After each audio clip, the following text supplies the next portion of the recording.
welcome back to Tips of the Trade. I am your host, Ava Gaudet. And today we're going to be going behind the scenes a little bit with my guest. I'm going to be talking to Fred Thomas Jr. He is an award-winning playwright, producer, and director. And today we're going to be talking about how to direct an award-winning independent film. Hey Fred, how's it going? I'm good, how you doing? I'm doing really well. So we got in touch with each other because of the film 22 Years. I have some friends in that film. Wonderful independent film, went through the whole circuit of film festivals and won so many awards. Have you been able to keep track of how many awards it's won? I lost track probably about 6 months ago. I just get the emails from Dawn and just the addresses to where I'm supposed to show up, and I dress real nice and show up. Exactly. I mean, it's won everything from acting awards to directing, everything. So really successful as far as that is concerned, producing your own content and doing it independently. And I'm sure a lot of people watching would love to know what your tips are for other directors who want to, get into directing either something that they have written or something independently. What is your first tip? My first tip is watch movies. Watch a lot of movies. Find a genre that you like. And then just try to, find a genre, find a director, even a writer that you like, and get their work and just rent a bunch of DVDs if people still rent DVDs, or go to Netflix and just watch as many movies as you can on that person or that genre that you may like. If you like to do comedy, start watching comedic movies, and that's the first start. Okay, cool. Yeah, you got to do a little market research. You got to figure out where you feel like you're going to fit in to the industry. Yes. And on top of that, see if you can find those scripts as well too. See if you can find scripts to those movies and read the scripts to those movies. Okay, cool. So let's say that you feel you really know, what direction you want to go in as a director. You've done your research. What is the next step? Mm-hmm. So the next step is to find a website or go to the library and find a book that can help you with filmmaking, with directing, how to learn the terminology, the language, to find something that talk about shots. I like to reference a website called No Film School, which is a pretty good one. I had the opportunity to study at Temple University, so I still have a ton of my film books and magazines and things of that nature. So find something on directing. Like I said, if you can't, books are expensive these days. Right. So my suggestion is to go to the library and just look up stuff on directing, so you can find out how to start having that language, how to direct actors and movement and blocking and finding locations and things of that nature. So that would be the next step.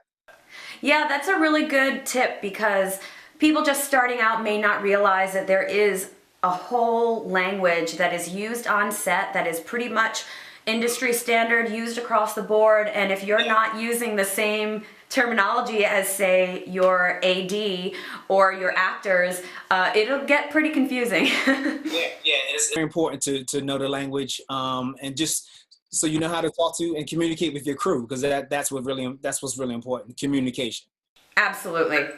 Okay, what's the next step then? Okay, so then the next step would be what I like to call cash in on favors, which is find your friends or associates, use your resources for those who may have film equipment, who may be people who may be DPs, writers.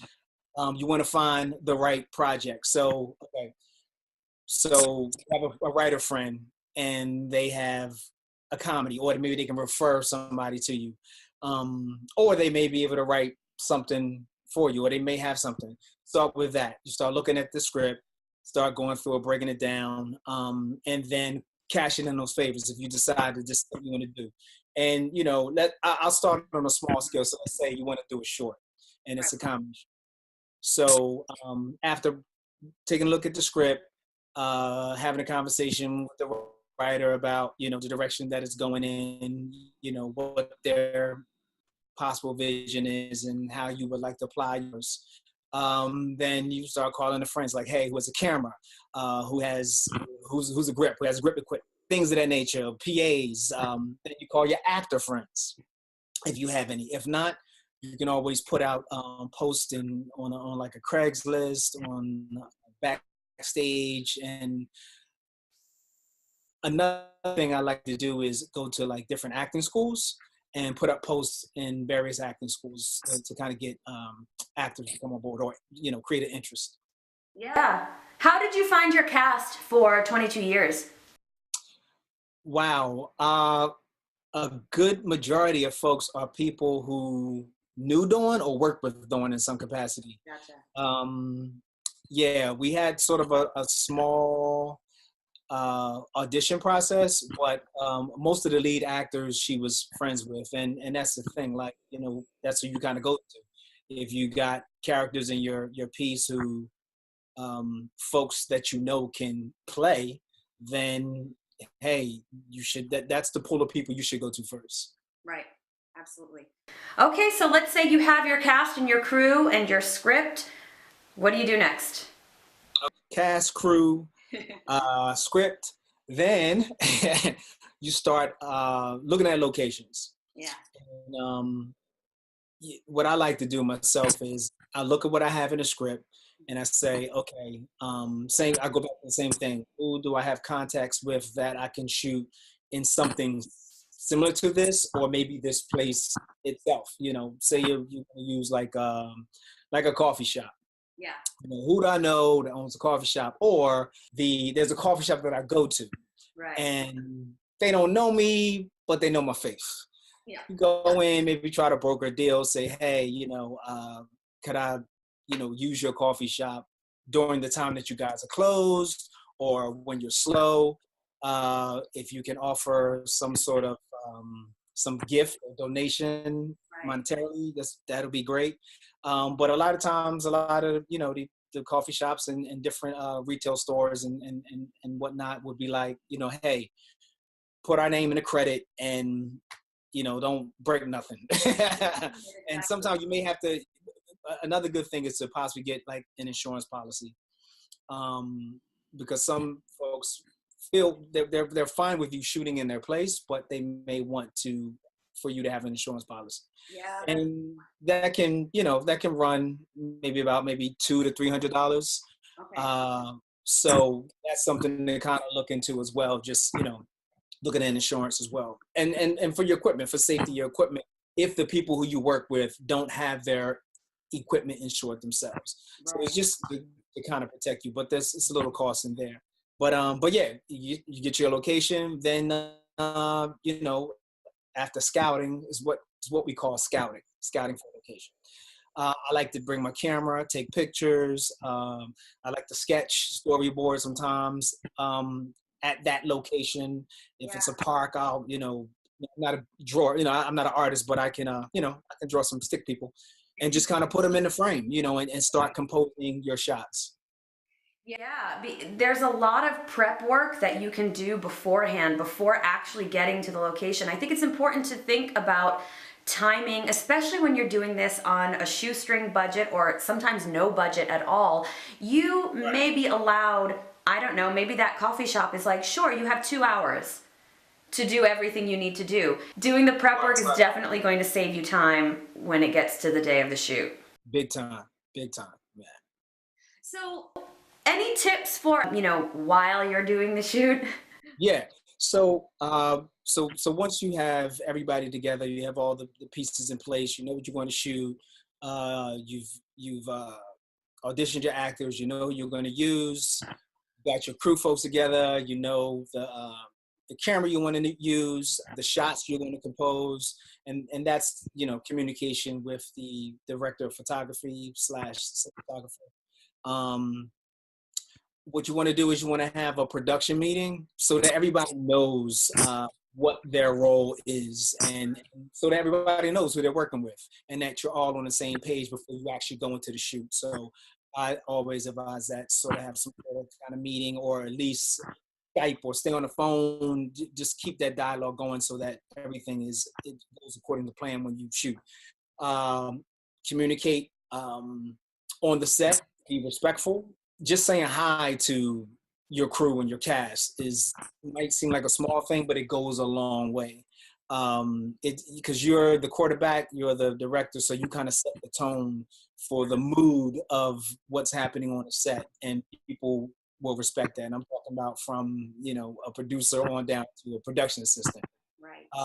So after your project is shot and you didn't have your wonderful rap party, then there's the editing process, and same thing, cashing in on a favor, see if you can find someone that's an editor, and you can always get a referral from someone from your team, because now you got a team. Right. So someone can probably say, hey, I know an editor that can do it for free, or do it for a couple of dollars. Mm-hmm. And take a look at their work. Make sure you take a look at their work. Take a look at everybody's work before you hire them too. I need to go back to that. They could be friends and they give you a good deal, but it might not be up to par. Right. So you still may have to kind of, sift through a couple of folks. The editing process is a long and tedious process, but if you have your shot list down, yeah, and you have all your takes and everything down, and all your notes, it's important that you take notes while you're filming, because you can transfer all that over to the editor, and an editor has a better sort of a blueprint to follow, sort of an edit list to follow, so that they can understand the story, where it's going, what shots you would like to use, or what they can recommend. And after that portion is done, you get your music. Got to get your music. Music is important for films. Get your score, same thing. Cash in them favors. And after everything is done, my thing is about just having a small screen for the cast and crew to kind of see and get the feel. Maybe get some more notes before you get it out to the film festivals. And once you get those notes, you take it back, sit down with the editor once again, tweak some things, and then get ready for the world. Yeah, absolutely. I wanted to say too, we've been referencing Dawn a lot in this conversation. We're talking about Dawn Noel, and if you happen to miss our video that we did, I spoke with Dawn about how to produce an award-winning independent film. You can check out that video on the link that is going to be somewhere, I don't know, up there, down there. Just click on it, you get to see. Obviously, these are great tips. It definitely worked for you. The film is fantastic. People really responded, and I love what you said about just being good to the people that you work with. We talk so much on this channel and just in general about being supportive of your community of creative people. And whether you're doing a film, for free with people that you're getting favors from, or you're doing, on a major set, on a major motion picture or a TV show, being good to the people around you, no matter who they are, no matter what role they have, is so important. It's a good kind of habit to get into, right? Kindness and food go a long way on the film set. I love it. We're gonna end there. Kindness and food go a long way in this industry. Fred Thomas Jr., thank you so much for doing this today. Thank you, Ava. Appreciate it. Yeah. Yeah, we have all of Fred's links below, so you can check out his work. You can check out what he has coming up next. And, maybe we can get you back sometime to talk about some other topics. Hey, I'm open, I'm down, always open to share the knowledge. Awesome. Well, thank you so much. And be sure to subscribe for more great tips like this. And we'll see you next time.